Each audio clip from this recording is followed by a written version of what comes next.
start with today's class. Today I'm going to cover देखते हैं क्या न्यूज है, बेस्ट ऑफ न्यूज हम यहाँ कवर कर रहे होंगे, current affairs as well as the Hindu analysis, everything at one place along with vocabulary. ये वीडियो देखनी है आप लोगों को, इसमें सब कुछ मैं डिस्कस कर रही हूँ along with all the bodies, important countries, किसका प्राइम मिनिस्टर कौन है, किसका प्रेसिडेंट कौन है, सब कुछ आपको एट वन प्लेस मिल जाएगा, इधर उधर जाने की जरूरत नहीं है। Right, let's start with today's class. हम 9th ऑफ दिसंबर डिस्कस करने वाले हैं टुडे। 8th ऑफ दिसंबर की वीडियो अपलोड हो चुकी है, हर दिन की वीडियो अपलोड हो रही है, चेक करते रहो उसे, अपडेटेड रहो। अगर तुम पुरानी वीडियो मिस कर रहे हो तो ये वाली वीडियो थोड़ी सी डिफिकल्ट हो जाएगी तुम्हारे लिए अंडरस्टैंड करने के लिए, तो इट्स इंपॉर्टेंट कि तुम पीछे से पिछला भी कवर करते जाओ, पीछे से कवर करोगे तभी आगे जाकर तुम्हारे लिए रेलेवेंट रहेगा। राइट, सबसे पहले न्यूज देखते हैं अब 9 दिसंबर को क्या न्यूज है। दिस मैन हैज एक्सपायर्ड, इनकी डेथ हो गई है and he is Bipin Rawat. मैं तुम्हें बता रही थी कुछ दिन पहले, chief of defence staff Bipin Rawat, इनका बहुत ही सॉरो है, बहुत ही ग्रीफ सिचुएशन है। जो एयरप्लेन था वो क्रैश कर गया है and he is Bipin Rawat, he has expired and इनकी वाइफ है Madhulika Rawat, they both have expired और 11 और लोगों की डेथ हुई है। एक ग्रुप कैप्टन बच गए हैं, वो न्यूज सुनते हैं, पहले एक ट्रिब्यूट है इनको, मे ही रेस्ट इन पीस, एंड हम इन लोग के लिए प्रे करते हैं, राइट, कि इनकी आत्मा को शांति मिले। Then chief of defence staff देखते हैं।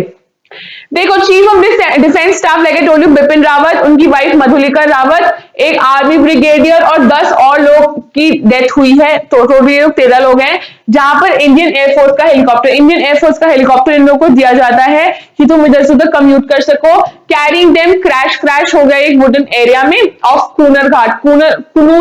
कुनूर घाट तमिलनाडु के हैं ये, इन नीलगिरीज वेस्टर्न तमिलनाडु में हुआ है ये पूरा इंसिडेंट। IAF इंडियन एयरफोर्स की MI-17V5, इसकी याद रखना इंपॉर्टेंट है, लेकिन certainly ask in exam. MI-17V5 helicopter ने कैरी करा था और ये पता है किसका है, MI रशिया का है ये भी याद रखना। ये helicopter goes down into wooden Coonoor घाट में हुआ है ये एक्सीडेंट। तुम लोग को बताऊं, वहां के जो ऑनलुकर्स हैं, बोला जा रहा है कि क्या था, क्लाउडी था, इस वजह से ये एक्सीडेंट हुआ है, बट वहां के जो ऑनलुकर्स हैं, यहाँ के जो विटनेस है, वो कह रहे हैं बिल्कुल भी क्लाउडी नहीं था, पता नहीं इंसिडेंट क्यों हुआ है। कोई इंसान कह रहा है क्लाउडी नहीं था, कोई इंसान कह रहा है ये बहुत लो एल्टीट्यूड पे चल रहा था और ट्री से टकरा गया, बहुत ही नीचे चला था एयरप्लेन, तो मे बी पायलट की गलती है। अब समझ नहीं आ रहा है कि इन्वेस्टिगेशन बैठी है, इसको इन्वेस्टिगेट किया जा रहा है कि क्या सर्कमस्टांसेस है, क्या सिचुएशन रही है, बट ये सब हुआ है। रशिया के इस हेलीकॉप्टर में ये लोग थे और अलग अलग लोग अलग अलग बातें कर रहे हैं, but this is a very sad news. ये बहुत ही रेयरेस्ट ऑफ रेयर केस है जहां पर ऐसे हेलीकॉप्टर क्रैश कर गया है, और वैसे सच में तो ये वुडन से टकराया है, ये वुडन ट्री से टकरा कर ही नीचे गिरा है, इवन फायर लग गई। अब तुम सोचिए 13 लोगों की डेथ हुई है, वहां के जो सिविलियंस है, वहां पे जो रेजिडेंट्स हैं, उन लोगों की भी डेथ हो सकती थी। तुम लोग को पता है, अगर थोड़ा सा हेलीकॉप्टर और पहले गिर जाता, मतलब और पहले क्रैश होकर आता, तो एकदम से फायर पकड़ ली थी उसने, तो वहां के रेजिडेंट्स की भी डेथ हो सकती थी, उनके घर भी डिस्ट्रॉय हो सकते थे। Right, so the group captain Varun Singh जो है, अभी वो ट्रीटमेंट में, अंडर ट्रीटमेंट है, उनकी डेथ अभी नहीं हुई है, ही हैज सर्वाइव्ड। तो ये पूरी न्यूज थी, यू शुड नो इट, ये करंट न्यूज है, ये हुआ है, बहुत धमाका मचा हुआ है पूरे सोशल मीडिया पर। अब जो ये है ना, बिपिन रावत जी जो थे, पहले चीफ आर्मी ऑफिसर रह चुके हैं, अब इनको फर्स्ट एवर जनवरी 2020 में इन्हें चीफ ऑफ डिफेंस स्टाफ बनाया गया था, तो ये आर्मी चीफ भी रह चुके हैं, अब इन्हें ये डिफेंस स्टाफ के चीफ थे। राइट, कौन, Bipin Rawat, you should know his name. और बस ये सब हुआ है, बहुत सैड न्यूज है, but we have to discuss it, they can certainly ask it. Right, then Kazuveli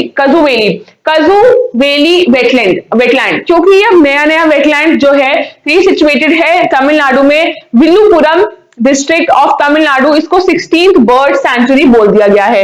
suddenly पूछ सकते हैं कजुवेली सेंचुरी कहां सिचुएटेड है, so you have to mark Tamil Nadu में सिचुएटेड है, इंपॉर्टेंट है।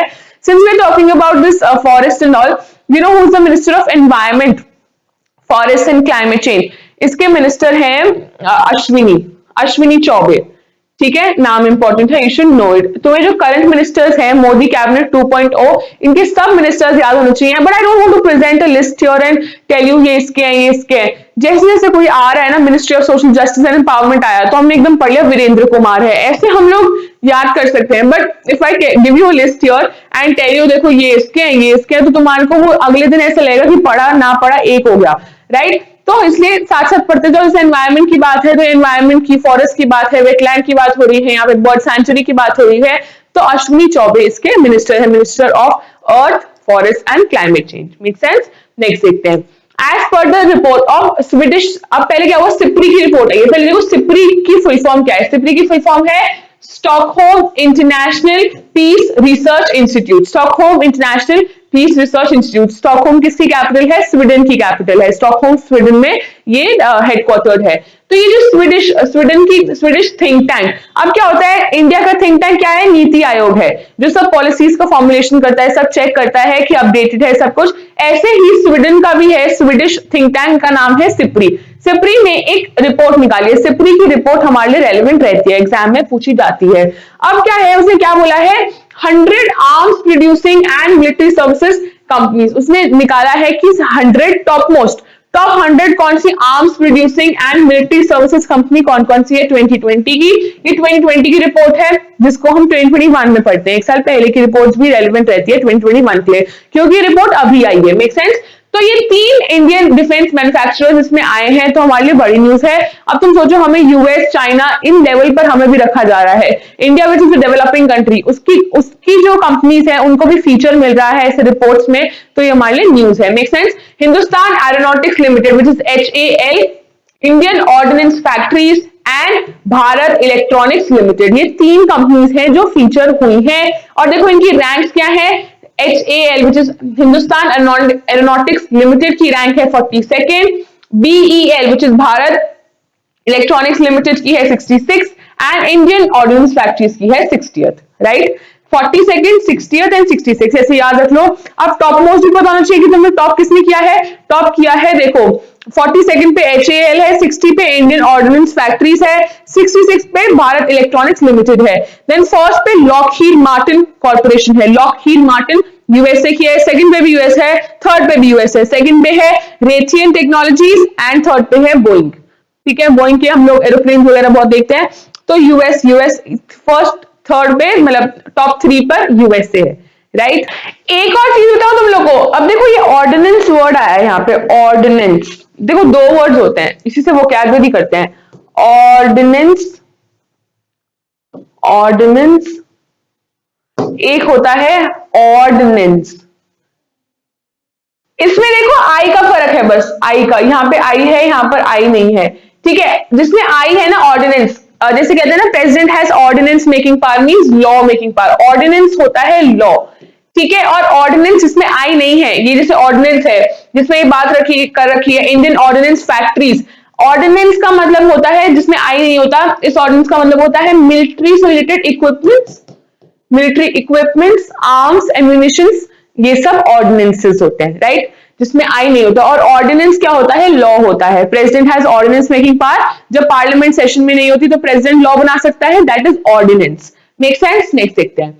अब Indian cricket team has made a historic sweep. Historic sweep means जीत गया है, historic means something that is of very much significance, बहुत ज्यादा सिग्निफिकेंट है। हिस्टोरिकल मींस पुरानी बात कर रहे हैं, हिस्टोरिक मतलब होता है something very significant. Sweep means clear win है, क्लियर विन मींस डायरेक्ट, कुछ भी बीच में नहीं रह गया है। अगेंस्ट द न्यूजीलैंड जीत गई है Indian cricket team that visited India. अब न्यूजीलैंड इंडिया में आई थी, वानखेड़े स्टेडियम मुंबई में गेम खेला जा रहा था, हमने पढ़ा था। 3 मैचेस हुए हैं 2020 के, T20 जिसे बोलते हैं सीरीज के, और 2 टेस्ट सीरीज हुई हैं। इंडिया ने न्यूजीलैंड को हरा दिया है और 372 रन से जीत गई है इंडिया, इंपॉर्टेंट है। And with the difference in second test for 1-0 से, अब सेकंड टेस्ट में 1-0 सीरीज से जीत गई है, टेस्ट भी जीत गई है, 2020 भी जीत गई है और टेस्ट सीरीज भी जीत गई है। प्रीवियसली इंडिया ने डिफीट कर रखा है T20 सीरीज में बाय 3-0 रन। कितने रन से कर रखा है वो छोड़ो, कितने स्कोर से भी कर रखा है छोड़ो, इंडिया जीत गई है, डिफीट कर दिया न्यूजीलैंड को, बस ये इंपॉर्टेंट न्यूज है, याद रखना। इसी में हुआ था, वो तुम लोग को याद है, अजाज पटेल ने 10 विकेट्स ली थी, परफेक्ट 10। तो वो कह रहे थे ना एक्सटेसी मींस हैप्पी है, हैप्पी न्यूज है कि हिस्ट्री बन गई है, Ajaz Patel has become the third man to do this. And on the other hand agony भी है, सैड इज लाइक न्यूजीलैंड हार गया था, राइट। तो ये न्यूज हमने उसी से एसोसिएट की थी। उसी से एसोसिएट कर लेते हैं क्योंकि वो हमने पहले न्यूज पढ़ रखी है। फिर श्रेयस अय्यर, एक और हिस्ट्री बनी है। श्रेयस अय्यर फर्स्ट इंडियन है जिन्होंने 1.5 सेंचुरी स्कोर करी है ऑन टेस्ट डेब्यू। सेंचुरी कितनी होती है? 100। ठीक है, डेकेड 10 होता है, सेंचुरी 100 होती है, मिलेनियम 1000 होता है, राइट। टेस्ट डेब्यू पे 1.5 सेंचुरी स्कोर करी है श्रेयस अय्यर, फर्स्ट बन गए हैं।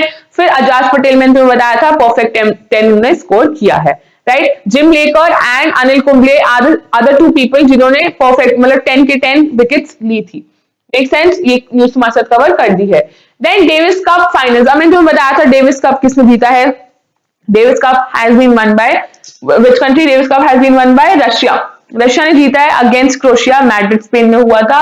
डेविस कप को हाईएस्ट लेवल क्या है? ये हाईएस्ट लेवल टेनिस टूर्नामेंट है, दे कैन सर्टेनली आस्क। अब मैंने तुम्हें एक और बात बताई थी, Davis cup international team event है मेंस टेनिस में, और वुमेन का इक्विवेलेंट कौन है? बिली जीन किंग का, कल ही बताया था, राइट। और ये कंडक्ट कौन करता है? इंटरनेशनल टेनिस फेडरेशन कंडक्ट करती है, जिसका हेडक्वार्टर्स लंदन में है, लंदन यूके, इंपॉर्टेंट है। नेक्स्ट देखते हैं। अब ना हमने मैं तुम्हारे साथ बात करी थी कि BWF बैडमिंटन वर्ल्ड फेडरेशन करी थी कि नहीं करी थी, जिसमें से विक्टर डेनमार्क के जीत गए थे मेन सिंगल, वुमेन सिंगल जीती थी एनसे यंग, जो कि फर्स्ट साउथ कोरियन वुमन बनी है जिन्होंने ये जीता है। अब तुम देखो पीवी सिंधु भी हमारी जीती है, इंडियन है, चाहे उनकी सेकंड पोजीशन आई है, उनको क्या मिला है? पीवी सिंधु का पूरा नाम क्या है? पुसरला वी सिंधु। वो वर्ल्ड की नंबर 7 है, ये पता होना चाहिए। उन्होंने सिल्वर जीता है, she is one silver medal, you should no it. क्योंकि हम बाहर की बातें कर रहे हैं, हमें इंडिया के कॉन्टेक्स्ट में भी पढ़ना है, ये भी ध्यान रखने वाली बात है, ठीक है। अब इसे BWF वर्ल्ड टूर फाइनल्स बोला गया था, और वुमेन सिंगल में सेकंड आई है पीवी सिंधु। इंपॉर्टेंट न्यूज है, you should no it. Next sense, next देखते हैं। थाउजेंड ऑफ फार्मर्स प्रोटेस्ट कर रहे थे, अब फाइनली क्या हुआ है? इनके डिसीजन आना था, तो वो डिसीजन मैं तुम्हारे साथ शेयर कर रही हूँ। On the outskirts of Delhi, Delhi के आउटस्कर्ट्स मीन जो रूरल एरिया होता है, जहां पर outskirts means something that is not inside Delhi, बाहर बाहर जो है ना, ये लोग अपना एजिटेशन मीन जो प्रोटेस्ट चल रहे थे वो एंड करने वाले हैं at noon on Thursday, end कर रहे हैं, कभी भी कर रहे हैं। As a leaders have decided कि उनके लीडर्स कह रहे हैं कि हाँ सेंटर का प्रपोजल आ गया है to accept centre's revise proposal, कि जो उनकी पेंडिंग डिमांड्स है उनको भी ठीक से माना जाएगा। सेंटर ने एक्सेप्ट कर लिया कि ठीक है भाई, पहले तो फार्म लॉस भी रिपील कर दिए, तुम्हें एमएसपी पे लॉ चाहिए, एमएसपी पे लॉ भी बन जाएगा, तुम्हें और क्या चाहिए? FIRs हम लोग विड्रॉ कर लें, विड्रॉ भी कर ली जाएगी। सम 1/2 लाख वो थी FIRs थी against farmers, nearly 48,000 FIRs launch हो रखी हैं, उनको भी वो लोग वापस लेंगे। तो ये ना मेजर ओवरसाइट कंसेशन किया है, सेंट्रल एंड स्टेट गवर्नमेंट्स ने अग्री किया है कि 1/2 लाख केसेस जो उन्होंने बना रखे हैं against farmers with immediate effect, वो लोग विड्रॉ कर रहे हैं, अब उन्हें कंसिडरेशन में नहीं करेंगे। कौन है सबके पीछे? एसकेएम बहुत सुन लोगे तुम, दैट इज संयुक्त किसान मोर्चा। उन्होंने कंफर्म किया है कि उन्होंने प्रपोजल रिसीव कर लिया है, हम अपनी एजिटेशन खत्म कर रहे हैं, वो हमारा प्रपोजल एक्सेप्ट कर रहे हैं, एंड ये यही खत्म हो रहा है। फिर एग्रीकल्चर मिनिस्टर कौन है? नरेंद्र सिंह तोमर जी हैं। Make sense? चलो आगे देखते हैं। The Union Cabinet approved the funding and implementation of Ken-Betwa River। अब Ken-Betwa River एक रिवर लिंकिंग प्रोजेक्ट है यूपी और एमपी के बीच में। पहले तो ये बात याद रखना, उत्तर प्रदेश एंड मध्य प्रदेश के बीच में। कितने कॉस्ट पे बन रहा है? यूरो पाउंड में है, ये भूल जाओ, कितने में बन रहा है ये छोड़ दो, बस ये है कि बन रहा है, इंटरलिंकिंग प्रोजेक्ट है, बहुत बेनिफिट करेगा ये लोगों को। वहां के रहने वाले जो लोग हैं, जो विलेजेस जो उसमें ये रिवर्स कवर करती हैं, उन लोगों के लिए बहुत बेनिफिशियल है।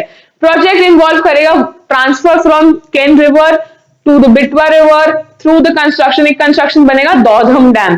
दौधम डैम याद रखना, एक कैनाल बनेगा जो रिवर को लिंक करेगा। लोअर और प्रोजेक्ट कोठा बराज एंड द बिना मल्टीपर्पज प्रोजेक्ट, ये सब चीजें बन रही हैं। पर्पस क्या है? उत्तर प्रदेश और मध्य प्रदेश की रिवर्स है केन एंड बेटवा, उनको मर्ज करने का सीन है, बस और कुछ खास नहीं है। ये बताना था कि केन बेटवा रिवर किन के बीच में है और क्या हो रहा है, वो हमारे लिए रेलिवेंट है, राइट। फिर ओमिक्रॉन, अब ओमिक्रॉन की वजह से पैनिक मत करो। साउथ अफ्रीका में जितने भी केस हैं, ना तो उन्हें हॉस्पिटलाइजेशन की जरूरत पड़ रही है, ना ऑक्सीजन की जरूरत पड़ रही है, वेंटिलेटर्स की जरूरत भी नहीं पड़ रही है, कोई पैनिक नहीं मचा हुआ है। Fatality rate means the number of deaths that are happening, वो भी इंक्रीज नहीं हो रहा है। तो ये सब पैटर्न्स नोट करके बोला जा रहा है, जो हम लोग इसे बहुत डेडली समझ लेते हैं, it's not deadly, it's completely okay. और डेल्टा से तो बिल्कुल भी वो नहीं है, ये WHO की स्टेटमेंट है। डेल्टा से खतरनाक नहीं है, जिसने इंडिया में सेकेंड वेव लाई थी उससे खतरनाक नहीं है, उससे कम ही है, उससे लेस ही है। Let's see what is awaited ahead, we can't really say. एक बात ये भी करी है कि अभी से 15 डेज का हमने देखा है, एक तो लोग वैक्सीनेटेड बहुत ज्यादा है, सब लोग ऑलमोस्ट वैक्सीनेटेड है, तो केस उस वजह से भी नॉर्मलाइज्ड है, ऐसा नहीं है कि बहुत ज्यादा हैवॉक हो रहा है। Second of all, it's too early to be deciding कि ये वायरस कैसा है। Right now we need to focus कि आगे आने वाले दिनों में क्या रहता है, इसका पैटर्न देखा जाएगा, क्या इसका क्या सीरीज है, कैसे परफॉर्म करता है, वायरस फैलेगा, क्या होगा, उस चीज को देखने की वाली बात है, तो देखा जाएगा।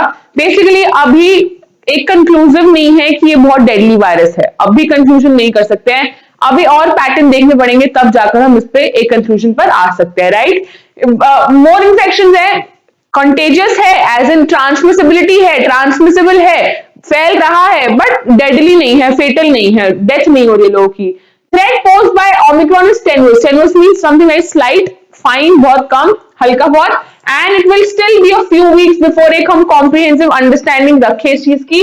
But what is known unambiguously, ambiguous मतलब होता है something that's not clear, unambiguous होता है क्लैरिटी के साथ एक बात बोली जा सकती है कि लेटेस्ट जो वेरिएंट है एक्सट्रीमली इन्फेक्शियस है, फैल रहा है, जल्दी फैल रहा है, क्योंकि तुम देखो साउथ अफ्रीका में आया और 50 कंट्रीज तक पहुंच चुका है, 50 कंट्रीज तक। So nearly 50 countries now have its presence within their borders, but inside is available only from South Africa. South Africa की ऑफिशियल वेबसाइट पे ये मेंशन कर रखा है कि इसकी क्या सिचुएशन है। अभी तक कुछ हंगामा नहीं हुआ है, देखते हैं आगे जाके क्या होता है। डेल्टा ने तो बहुत ही बुरा हाल किया था, आई होप ओमिक्रॉन में ऐसा ना हो। फिर द यूएस गवर्नमेंट, अब यूएस गवर्नमेंट ने क्या कहा है, उन्होंने बोला था ना अभी 6 की बात की है, 6 दिसंबर को एक न्यूज मैंने तुम्हें बताई भी थी कि यूएस गवर्नमेंट ने बोला है हम लोग डिप्लोमेटिक वो करेंगे, डिप्लोमेटिक बॉयकॉट, हम अपने एथलीट्स को तो भेजेंगे। 2022 में बीजिंग ओलंपिक्स होने वाले हैं, बीजिंग ओलंपिक्स में हम अपने एथलीट्स, विंटर ओलंपिक्स है ये, इनको हम अपने एथलीट्स को तो भेजेंगे, बट मैं अपने किसी भी गवर्नमेंट ऑफिशियल को नहीं भेजूंगा, किसी भी डिप्लोमेट को नहीं भेजूंगा। तो व्हाइट हाउस प्रेस सेक्रेटरी जेन पाकी ने बोला था कि डिसीजन इसलिए लिया गया है क्योंकि ये लोग ह्यूमन राइट्स पर इन्फ्रिंज कर रहे हैं। उइघर्स मुस्लिम जो टर्किश मुस्लिम्स हैं उन पर ये लोग जीनोसाइड कर रहे हैं, उन्हें मार रहे हैं, उनके ऊपर बहुत ज्यादा गलत काम हो रहे हैं। राइट, सो डिसीजन इसलिए लिया गया क्योंकि because treat these games as business as usual. देखो क्या बोला है, क्योंकि यूएस डिप्लोमेट या ऑफिशियल रिप्रेजेंटेशन जो जाती है वो treat these games as business as usual, मतलब एज कॉमन ट्रीट करेंगे, इसको स्पेशल ट्रीटमेंट नहीं मिलेगा। कैसी भी सिचुएशन है, डिफिकल्ट सिचुएशन है, कैसे भी डिफरेंसेस हैं, कुछ भी है, ये लोग बहुत से कॉमन ट्रीट करेंगे, अपने एथलीट्स को भेजेंगे, कोई भी ऑफिशियल रिप्रेजेंटेशन नहीं होगा। तो these games could not be treated as such because China की human right abuses and atrocities, atrocities means brutalities, मारा जा रहा है, क्रुएलिटी हो रही है जिनजियांग में उइघर्स मुस्लिम्स के साथ। तो ये अनाउंसमेंट आई जब यूएस प्रेसिडेंट जो बिडेन ने एक समिट कंडक्ट किया, summit of democracy, I told you summit of democracy, international day of democracy कब होता है, 15 सितंबर को, आई told you 2 days before my birthday, ऐसे याद रखना। Summit of democracy with leaders and representatives, 100 countries से रिप्रेजेंटेटिव्स आए हुए थे, चाइना इनवाइटेड नहीं था, रशिया तो इनका एनिमी है, रशिया को इनवाइट नहीं किया था, चाइना भी इनवाइटेड नहीं था। और तो पता है चाइना ने इसके रिटेलिएशन में और समिट्स कराए, उसमें एक पेपर लॉन्च किया, उसमें बताया गया डेमोक्रेसी कभी भी एब्सोल्यूट नहीं हो सकती, और बहुत सारे रिटेलिएशन में काफी काम करे हैं इसने। तो चाइना की जो फॉरेन मिनिस्ट्री है उसने डिस्क्राइब किया है, तुम्हें बॉयकॉट किया है, डिप्लोमेटिक बॉयकॉट बोला गया है। इन्होंने डिप्लोमेट्स नहीं भेज रहे, इन्होंने डिप्लोमेटिक बॉयकॉट किया है, कंप्लीट बॉयकॉट नहीं किया है, बस डिप्लोमेटिक बॉयकॉट किया है। ये एक आउटराइट पॉलिटिकल प्रोवोकेशन है, प्रोवोकेशन मींस कोई चीज उत्साह रही है, ये मतलब दिखावे के लिए हो रहा है, पॉलिटिकल पार्टी अपने आप को दिखावे के लिए सब काम कर रही है। वार्निंग की हम भी फिर काउंटर मेजर्स लेंगे, काउंटर मेजर्स मींस जो तुमने किया उसके ऑपोजिट हम करेंगे, तुम्हारे बदला लेंगे, दैट्स बदला। राइट, तो sharp statements aside, US largely symbolic है और इसको कोई फर्क नहीं पड़ता है। यूएस के ऊपर क्या फर्क पड़ता है, यूएस बहुत ही लार्ज है, सिंबॉलिक है, एक नाम है यूएसए का, तो उसको इस चीज से कोई फर्क नहीं पड़ता है।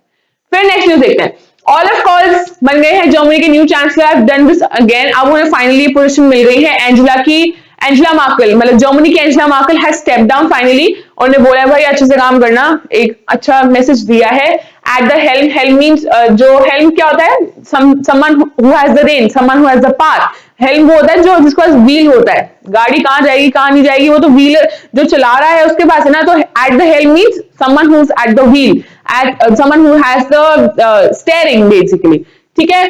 Pledging his centre left led coalition, ये न्यू बिगिनिंग है यूरोप के लिए, यूरोप की टॉप इकोनॉमी के लिए, तो अच्छे से काम करना, बस ये बात हमने बोली है। ऑलिव कॉल्स का नाम काफी ज्यादा न्यूज में है, याद रखना। Then international anti corruption day celebrate होता है 9 दिसंबर को। थीम तुम्हें पता होनी चाहिए, योर राइट योर रोल से नो टू करप्शन। करप्शन क्या है? ब्राइब देना, सही नहीं है, इसको स्टॉप करो। 9 दिसंबर celebrated as international anti corruption day. Theme है your right your role, corruption को नो बोलो, से नो टू करप्शन, राइट। अब नेक्स्ट न्यूज देखते हैं। थोड़ा सा तुम्हें अगर ये विजिबल नहीं होगा तो मेरी बात सुन लेना, right.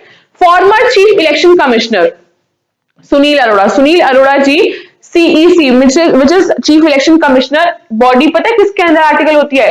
Under article 324 constitutional body होती है चीफ इलेक्शन कमिश्नर की, अंडर आर्टिकल 324। ये फॉर्मर रह चुके हैं, former chief election commissioner Sunil Arora ji. इनको इनवाइट किया गया है कि आप बोर्ड ऑफ एडवाइजर्स में आए, कहां पर? International institute for democracy and electoral assistance, जिसको आइडिया बोला जाता है, इंटरनेशनल आइडिया बोला जाता है इसको। International idea means international institute for democracy and electoral assistance में आओ। Sunil Arora is a good man, बहुत अच्छे इंसान है ये, बहुत अच्छा काम करा है इन्होंने। फॉर्मर चीफ इलेक्शन कमिश्नर रह गए हैं, अब इन्हें इनवाइट किया जा रहा है इंटरनेशनल आइडिया में। आइडिया की full form institute for democracy and electoral assistance, international assistance इसको बोला जाता है। अब फिलहाल कौन है? अब देखो, एक चीफ इलेक्शन कमिश्नर होता है, 2 इलेक्शन कमिश्नर्स होते हैं। अब कौन है हमें ये इंपॉर्टेंट है जानना, 324 आर्टिकल के अंदर तो गवर्न होते हैं। यहां देखो, सुशील चंद्रा जो है चीफ इलेक्शन कमिश्नर है, वेरी इंपॉर्टेंट सुशील चंद्रा। फिर राजीव कुमार एंड अनूप चंद्र पांडे, ये अभी क्लैट का क्वेश्चन था 2020 में, हाँ 2021 में इनफैक्ट। कौन है chief election commissioner recently appointed? Anup Chandra Pande, ठीक है। जल्दी जल्दी में ये मार्क मत कराना कि चीफ इलेक्शन कमिश्नर ही पूछा, उन्होंने पूछा है रिसेंटली कौन अपॉइंट हुए हैं, तो रिसेंटली अपॉइंट हुए थे अनूप चंद्र पांडे। तो किसी ने ये मिस्टेक कर दी थी, उन्होंने, उसे लगा कि चीफ इलेक्शन कमिश्नर है, उसने एकदम से सुशील चंद्रा मार्क कर दिया था। ठीक है, मैं अपनी बात ही कर रही हूँ। देखो, आता जाता क्वेश्चन भी तुम लोग रॉन्ग करके आ रहे हो, 1 मार्क तो मिलेगा ही नहीं, -0.25 हो जाएगा। इतना दुख लगता है ना, बहुत दुख लगता है। तो इनके नाम याद रखो, Sushil Chandra is chief election commissioner, और 2 इलेक्शन कमिश्नर है Rajiv Kumar and Anup Chandra Pande. Make sense? Next देखते हैं। फिर स्टीयरिंग कमिटी बनी है, देखते हैं कमिटी का नाम क्या है। स्केल बोला जा रहा है इसे, steering committee for advancing local value add and exports. इसके हेड बने हैं पवन कुमार गोइंका। पवन कुमार गोइंका इसके हेड बने हैं। स्टीयरिंग कमिटी है, steering committee advancing local value add and exports. मैं तुम्हें कमिटीज बता देती हूँ, कमिटीज इंपॉर्टेंट रहती है, तुम्हें ये कमिटी का नाम पता होना चाहिए। स्केल कमिटी बोला जा रहा है, steering committee to advancing local value add and exports. Head है पवन कुमार गोइंका, इंपॉर्टेंट नाम है, पता होना चाहिए। नेक्स्ट देखते हैं सुब्रमण्यम जयशंकर। कौन है ये? हमारे मिनिस्टर ऑफ एक्सटर्नल अफेयर्स। इन्होंने अटेंड करी है 5th Indian ocean conference. Indian ocean conference इन्होंने अटेंड करी है, कहां हुई है? अबू धाबी में हुई है। थीम क्या है? Indian ocean ecology economy epidemic, EEE, Indian ocean ecology economy and epidemic. Conference जो है कौन चेयर कर रहा है? श्रीलंका के प्रेसिडेंट गोटाबया राजपक्षा एंड इसके प्राइम मिनिस्टर पता कौन है? महिंदा राजपक्षा ही है, पीएम। तो ऐसे याद रखना, प्रेसिडेंट और PM. President is Gotabaya Rajapaksa and prime minister is Mahinda Rajapaksa. Mahinda Rajapaksa बड़े भाई हैं गोटाबया राजपक्षा के। देखो, भाई भाई प्रेसिडेंट और प्राइम मिनिस्टर श्रीलंका के, देख रहे हो कितनी पार है। चलो नेक्स्ट देखते हैं। PNB, Punjab national bank has launched pride CRMD module. Pride CRMD module disability, people with disability, जो पीडब्ल्यूडी पीपल होते हैं उनके लिए, डिफरेंटली एबल्ड एम्प्लॉयज जो हैं उनके लिए एक अलग ऐप बनाई है जिससे वो लोग उसे ऑपरेट कर सके और सब काम उससे कर सके, डिफरेंटली एबल्ड एम्प्लॉयज के लिए, राइट। पीएनबी ने किया है pride CRMD, international day of disabilities पर इंट्रोड्यूस किया गया था, right. Then Assamese poet Nilmani Phukan, ये बहुत इंपॉर्टेंट न्यूज है, बहुत ही इंपॉर्टेंट न्यूज है। ज्ञानपीठ अवार्ड है, इसे ज्ञानपीठ नहीं बोलते, इसे ज्ञानपीठ अवार्ड बोलते हैं, ठीक है। असम के poet Nilmani Phukan junior and Konkani novelist Damodar Mauzo ये बन गए हैं विनर्स। अब 56 किसने जीता है? असम के पोएट ने जीता है, नीलमणि जी ने। एंड 57 ज्ञानपीठ अवार्ड किसने जीता है? नॉवलिस्ट दामोदर मौजो ने। कहां के नॉवलिस्ट है? कोंकणी। तो पता है कोंकणी कहां की लैंग्वेज है? कोंकणी लैंग्वेज है गोवा की, ऑफिशियल लैंग्वेज है गोवा की, बट ये काफी साउथ वेस्टर्न स्टेट्स में बोली जाती है। Make sense? समझ आया? 56 has been won by Assamese poet Nilmani, ऐसे याद रखना। 56 has been won by Assamese poet Nilmani, 57 has been won by Konkani के नॉवलिस्ट है दामोदर मौजो। Make sense? इसे याद करना है हमें, कैसे भी करना है। अब थोड़ा सा ज्ञानपीठ अवार्ड के बारे में देख लेते हैं। ये अवार्ड 1961 में इंस्टीट्यूट हुआ था। ये उन्हीं इंडियन राइटर्स के ऊपर को बिस्टो किया जाता है, मींस दिया जाता है, who right in English languages, जो कि 8 शेड्यूल में। तुम्हें पता है 8 शेड्यूल ऑफ इंडियन कॉन्स्टिट्यूशन, पहले तो 12 शेड्यूल है इंडियन कॉन्स्टिट्यूशन में, 8 schedule talks about official languages. कितनी लैंग्वेजेस है? 22 लैंग्वेजेस है, इंपॉर्टेंट है।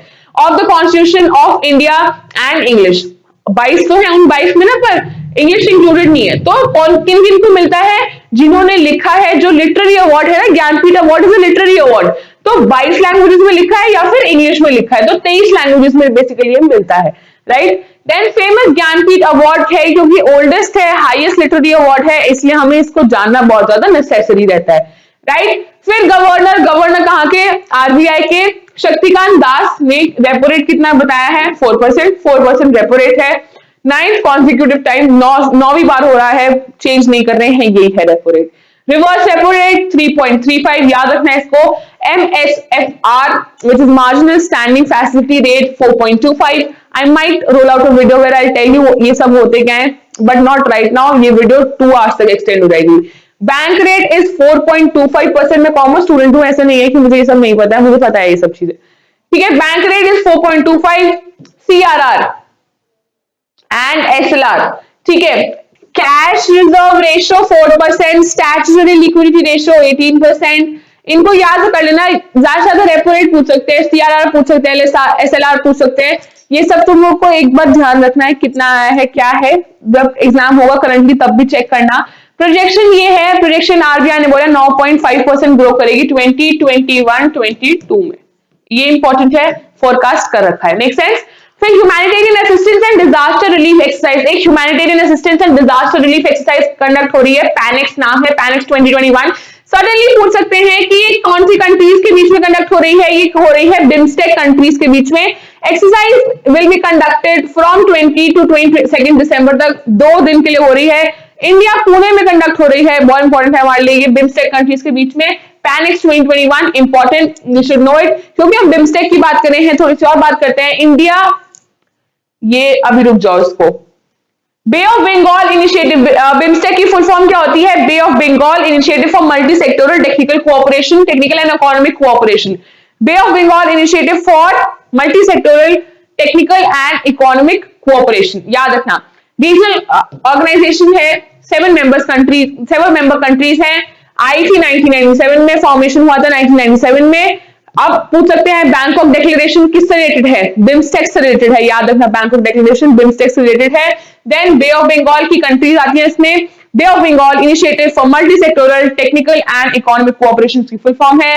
मेंबर कंट्रीज कौन कौन सी हैं? इंपॉर्टेंट पूछी जाती हैं, बहुत इंपॉर्टेंट है। एक क्वेश्चन आ रखा था, मतलब the following is not one of the countries of BIMSTEC, और अफगानिस्तान दे रखा था, यहाँ पे अफगानिस्तान नहीं है, तो अफगानिस्तान राइट ऑप्शन था, क्योंकि Afghanistan is not one of those. अब कौन कौन सी है ये हमें जानना बहुत जरूरी है। बी 2 बी है, पहले तो याद रखना, बिम्स्टेक में 2 बी है, बांग्लादेश एंड भूटान, ठीक है।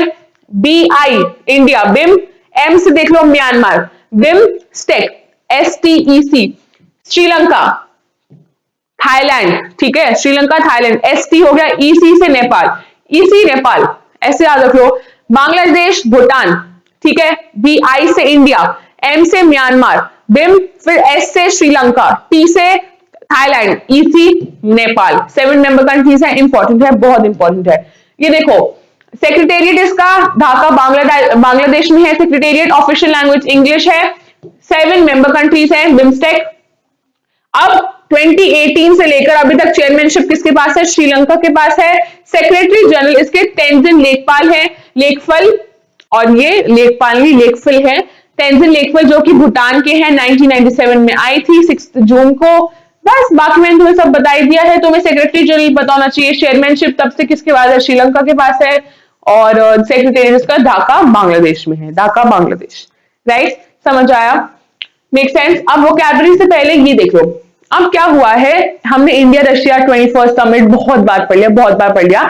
एक नई न्यूज आई है, नई न्यूज ये मतलब आई थी पहले, जो मैंने डिस्कस नहीं करी थी। India had 2+2 ministerial dialogue with Russia. पहले तो इंडिया ऑस्ट्रेलिया यूएसए जापान सबके साथ करता था, ठीक है, ये क्वाड पार्टनर्स है। तो पता है क्वाड पार्टनर्स कौन कौन है? India, USA, Japan and Australia. इन तीनों कंट्रीज के साथ पहले करता था 2+2 मिनिस्ट्रियल डायलॉग।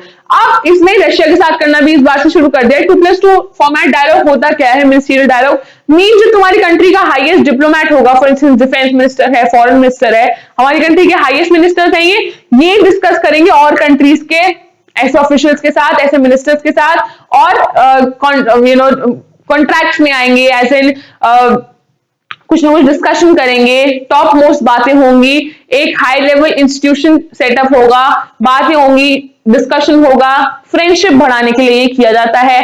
और इस बार कंडक्ट किया गया है, इंडिया ने कंडक्ट किया है विद रशिया एज वेल। तो 4 कंट्रीज के साथ अब ये करता है। Make sense? बस इसके लिए इतना ही रेलेवेंट था।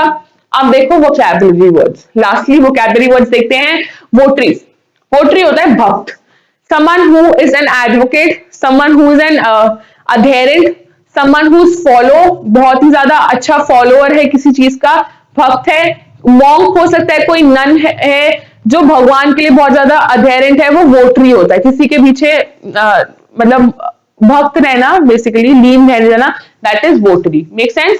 Then formidable, formidable means something that is so large, that is so influential, इतना ज्यादा पावरफुल है कि उसको कॉन्कर नहीं किया जा सकता, that is formidable. Something that is too big to be destroyed, too powerful to be destroyed is formidable. Next word is stasis. ये स्टैसिस है। स्टैसिस मतलब होता है ठहराव या फिर अपोजिशन ऑफ इन एक एक्टिविटी या equilibrium, that is stasis. Right? फिर एंटागोनिज्म, एंटागोनिज्म होता है होस्टिलिटी, हेट्रेडनेस, एग्रेशन, ऑपोजिट रहना, होस्टिलिटी, ऑपरेशन, बेसिकली अग्रेशन, किसी के ऑपोजिट कोई फीलिंग हो, हेट्रेड की feeling, that is antagonism. Extant, extant होता है something that is existing, currently exist करता है। Extant evidence means current evidence जो वर्तमान में है। Dissuade, dissuade means deter from something, discourage करना किसी चीज को, दैट इज डिसवेड। जैसे कहते हैं ना परसुएड, परसुएड मींस करो इस काम को, डिसवेड मींस ऑपोजिट होता है, मत करो, डिस्करेज करना किसी को। Nuts and bolts, nuts and bolt क्या होता है? जो बेसिक मेन डिटेल्स होती है, important details are nuts and bolts. फिर पैरिंग, पैरिंग का मतलब होता है आंसर करना, but answer something that you are avoiding, you trying to evade something, ठीक है, किसी चीज को आंसर करने से बचना इज पैरिंग। ठीक है, कोई question that you don't want to answer, you want to evade, you want to escape, you want to avoid, that is parrying. Make sense? समझ आया? All right, our video ends here. समझ आ गया होगा, I hope clear है। Any doubts, do let me know in the comment box. Your feedbacks are more than welcome. We can get connected through Instagram. This is my Instagram handle. You can write an email to me in case of any queries. अगर Instagram नहीं चलाते हो या DM कर दो अपनी query या email कर दो. You can join my Telegram channel. I will be posting all the great stuff on my Telegram channel. Instagram जरूर follow करना because you'll get the greatest stuff there on Instagram. Any doubts, do let me know. Thank you so much for watching this video. Take care till then and bye bye.